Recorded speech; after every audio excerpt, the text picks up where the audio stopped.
इस कहानी की शुरुआत में हमें एक लड़की को दिखाया जाता है जिसका नाम मायो होता है और यहाँ पर हमें पता चलता है कि मायो एक स्टूडेंट है और यहाँ पर इसके मॉम डैड भी नहीं है क्योंकि उनकी बहुत पहले डेथ हो चुकी है। जिसके बाद उसके अंकल ने ही मायो की परवरिश की है। यहाँ पर हम देखते हैं कि मायो बहुत खुद को अकेला महसूस करती है। अब हमें दिखाया जाता है कि मायो के पास्ट से उसे एक मैसेज आता है और इस मैसेज के आने के बाद हम देखते हैं कि मायो की जिंदगी पूरी तरीके से एकदम बदल जाती है। अब इसके साथ साथ हमें दिखाया जाता है कि मायो की दो बेस्ट फ्रेंड भी हैं जो कि उसी की क्लास स्टूडेंट हैं। अब यहाँ पर हम देखते हैं कि मायो के फोन पर जो मैसेज आया होता है उसे देखकर वो बिल्कुल हैरान हो जाती है क्योंकि इसके मैसेज पर जो तारीख दिख रही थी वो अब से कई साल पीछे की थी। और उस वॉइस मैसेज में एक छोटा सा बच्चा बोल रहा होता है। वो कहता है कि उसे इस साल कोई भी क्रिसमस प्रेजेंट नहीं चाहिए और उसकी ये विश है कि उसकी माँ वापस आ जाए। अब मायो इस मैसेज के बारे में अपने कजन भाई डैनी को भी बताती है और उस नंबर पर बार बार फोन करने की कोशिश करती है, लेकिन उन्हें पता चलता है कि ये नंबर अब सेवा में नहीं है। लेकिन उसी नंबर से जो अब चल ही नहीं रहा उससे मायो को फिर एक मैसेज आता है और उस मैसेज में वो बच्चा बताता है कि मैं क्लास का पेट कीपर बन गया हूँ और मैं अपने स्कूल के खरगोशों की देखभाल करता हूँ।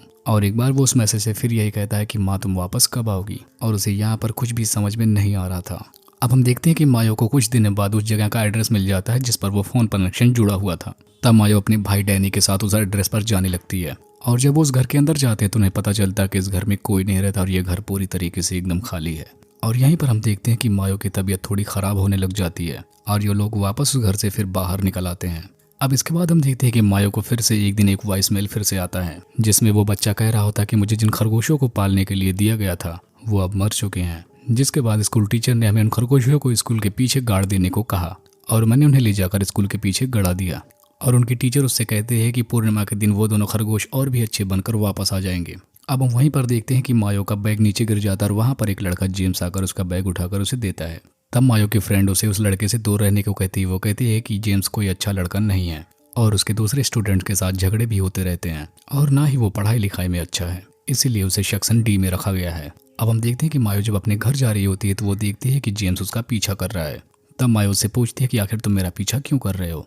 तब जेम्स उसे बताता है कि तुम्हारे भाई डैनी ने ही मुझे आने को कहा है क्योंकि उसने बताया था कि आज वो स्कूल नहीं आएगा और अगर तुम लेट हो जाओ तो मैं तुम्हें घर ड्रॉप कर दूं।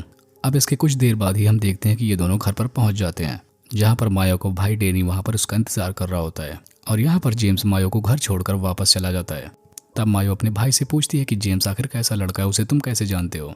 तब डैनी मायो को बताता है कि जेम्स बहुत ही अच्छा लड़का है, अगर वो अच्छा ना होता तो मैं तुम्हें उसके साथ ड्रॉप करने को नहीं कहता, वो मेरा बहुत ही पुराना दोस्त है।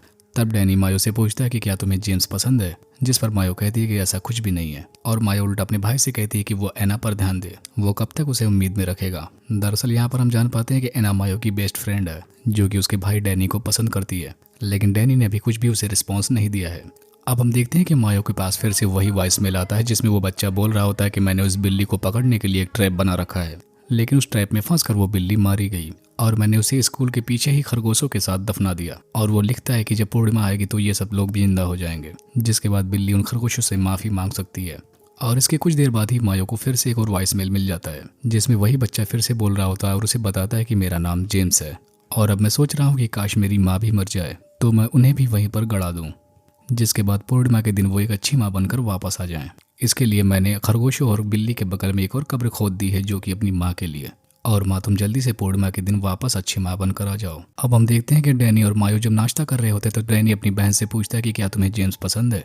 तब मायो बोलती है कि ऐसा कुछ नहीं है, हाँ मैं उससे कभी कभी जरूर मिल लेती हूँ। और यहाँ पर मायो डैनी को ये भी बताती है कि जेम्स उससे प्यार भी करता है, जिस पर डैनी उससे कहता है कि जेम्स एक अच्छा लड़का है लेकिन तुम दोनों एक दूसरे के साथ कभी खुश नहीं रह पाओगे क्योंकि तुम दोनों ही एक जैसे हो। इसके बाद हमें अब दिखाया जाता है कि समर हॉलीडेज शुरू हो चुका और सारे बच्चे अपने अपने घर जा रहे हैं, लेकिन इस वक्त मायो और करीब से जेम्स को जानना चाहती है। तब वो जेम्स से उसके घर चलने के लिए कहने लगती है। तब जेम्स उसे अपने साथ घर जाने के लिए हाँ कर देता है। इसके बाद अब हम देखते हैं कि मायो जेम्स के घर आ चुकी है। अब यहाँ पर रात के टाइम हम देखते हैं कि जेम्स मायो को किस करने की कोशिश करता है, जिस पर मायो जेम्स को मना कर देती है और जेम्स उसे सॉरी कहकर वहां से जाने लगता है। जिसके बाद जेम्स वहीं नीचे सोफे पर ही सो जाता है और मायो को अपने बेडरूम में सुला देता है। और अब हम यहाँ पर देखते हैं कि मायो सुबह फिर उसी नंबर पर कॉल करने की कोशिश करती है जिससे उसे वॉइस मेल आते थे और फिर से उसे यही जवाब मिलता है कि यह नंबर अब बंद हो चुका है। लेकिन तभी अचानक से उसका सिग्नल उस फोन से कनेक्ट हो जाता है और उसका फोन वही बच्चा उठाता है जो उसे वॉइस मेल भेज रहा होता है। जिसके बाद मायो उस बच्चे से जेम्स का पूरा नाम लेकर पूछती है कि क्या तुम वही हो, जिस पर वो बच्चा कहता है कि हाँ मैं वही हूँ। और यहाँ पर हम देखते हैं कि जेम्स जब सोकर उठता है तो उसे मायो कहीं भी नजर नहीं आती और उसे वहीं पर उसके बचपन की स्कूल की एक डायरी पड़ी मिलती है जिसका मतलब ये है कि इस डायरी को मायो ने पढ़ा है। और यहाँ पर मायो को ये पूरा भरोसा हो चुका था कि वो बच्चा कोई और नहीं बल्कि जेम्स का ही बचपन है, जिसके वॉइस मेल्स उसके पास आ रहे हैं। मतलब कि ये सारे मैसेजेस पास्ट से आ रहे हैं। और अब इसके बारे में और ज़्यादा जानने के लिए मायो जेम्स के बचपन वाले स्कूल में जाती है। और जेम्स के बचपन के स्कूल का एड्रेस उसे उसकी डायरी से मिला था। और जब मायो वहाँ जाकर स्कूल के पीछे की तरफ जाती है तो उसे वहाँ पर वही खरगोश और बिल्ली और उसकी माँ की कब्र मिलती है। और थोड़ा और ज़्यादा खोजने पर उसे एक फ्रॉक मिलता है जो कि जगह जगह पर चाकू से काट दिया गया था, लेकिन यहाँ पर उसने अपनी माँ को सच में नहीं मारा था। अब हम देखते हैं कि मायो बीच पर होती है और वहीं पर जेम्स भी उसे ढूंढते ढूंढते आ जाता है।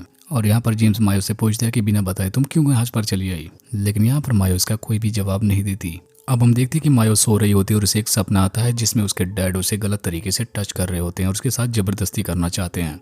और उसी दौरान उसकी नींद खुल जाती है तो वो देखती है कि उसके डैड नहीं बल्कि जेम्स है। तब वो जेम्स को धक्का देकर फर्श पे जाकर बैठ जाती है और यहाँ पर वो जोर जोर से रोने लगती है। तब यहाँ पर जेम्स मायो को जाकर सॉरी बोलता है। तब यहाँ पर मायो जेम्स को बताती है कि उसके पिता गुजर जाने के बाद उसकी माँ ने दूसरी शादी कर ली थी और उसका स्टेप फादर कोई अच्छा इंसान नहीं था। वो उसको बार बार टॉर्चर किया करता था और उसे ये बात अपनी माँ को भी बताने से मना किया करता था और इसीलिए मैंने ये बात कभी किसी को नहीं बताई। और ऐसा सुनने के बाद जेम्स उससे कहता है कि यहाँ पर तुम्हारे डैड नहीं है और तुम्हें तुम्हारी मर्जी के बिना अब यहाँ पर कोई हाथ नहीं लगाने वाला। अब इसके बाद हम देखते हैं कि वापस से इनके स्कूल खुल चुके हैं और यहाँ पर हम मायो को देखते हैं जहाँ पर वो जेम्स से मिलती है। अब हम एक रात में मियो को देखते हैं जो कि अपने पास्ट में फ़ोन लगाने की कोशिश करती है और वो अपने बचपन वाली मियो से कहती है कि तुम खुद अपने पिता को मार सकती हो, जिसके लिए तुम्हें क्रिसमस तक का इंतजार करना होगा। और वो उसे खुद सब कुछ समझा देती है।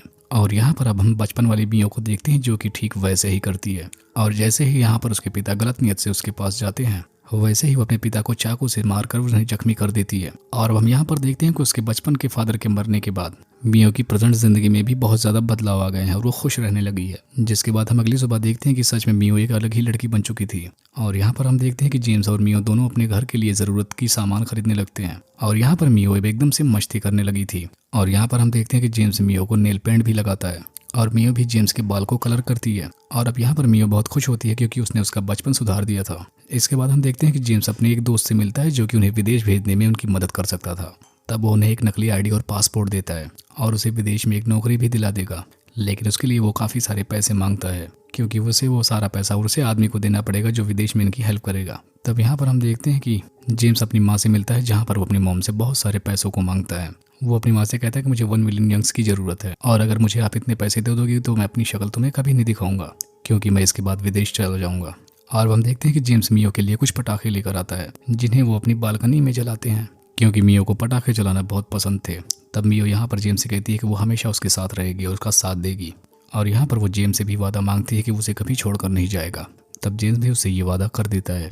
तो अब वो इस रात जेम्स को कुछ भी करने के लिए हाँ बोल देती है। और हम देखते हैं कि अगली सुबह जेम्स पैसों की बंदोबस्त के लिए जाता है, लेकिन यहाँ पर जेम्स को ढूंढते हुए पुलिस उसके घर चली जाती है। वहाँ पर पुलिस जाकर मियो को पाते और उसे अपने साथ स्टेशन ले जाने लगती है, लेकिन यहाँ पर मियो किसी तरीके से पुलिस अपना पीछा छुड़ाकर भाग निकलती है और वो भागते हुए ही जेम्स को फोन कर देती है और वो उसे सब कुछ बता देती है। तब जेम्स उसे कहता है कि वो उसके दोस्त के पास चली जाए और वो अगले ही चौराहे पर उसे मिल जाएगा। तब मियो ऐसे ही करती है, वो अगले स्टेशन पर उस लड़के से मिलती है लेकिन देखती है कि वहीं पर पुलिस भी है। तब वो सब कुछ समझ जाती है कि उसका दोस्त जेम्स के साथ धोखा कर रहा है। तब मियो वहाँ से भी भाग निकलती है।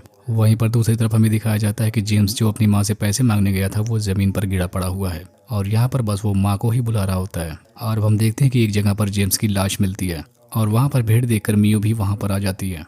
तो वो जेम्स को वहाँ पर पड़ा हुआ देखती है। तब वो ऐसा देखते ही जेम्स को उठाने की बहुत कोशिश करती है, लेकिन यहाँ पर जेम्स सच में मर चुका होता है। इसके बाद हमें फिर से स्कूल में मियो को दिखाया जाता है जहाँ पर वो जेम्स को ही ढूंढने की कोशिश कर रही होती है, लेकिन उसे वहाँ पर जेम्स कहीं नहीं मिलता। और एक बार फिर से मियो बचपन वाली मियो बन जाती है और वो एक बार फिर से अपने पुराने डिप्रेशन में चली जाती है। तब वो बीच किनारे जाकर जेम्स को ढूंढने की कोशिश करती है और वहाँ पर सच में उसे जेम्स मिल भी जाता है, लेकिन यहाँ पर ये सब मियो की बस एक इमेजिनेशन होती है। और इसी को दिखाते हुए ये मूवी यहीं पर एंड हो जाती है।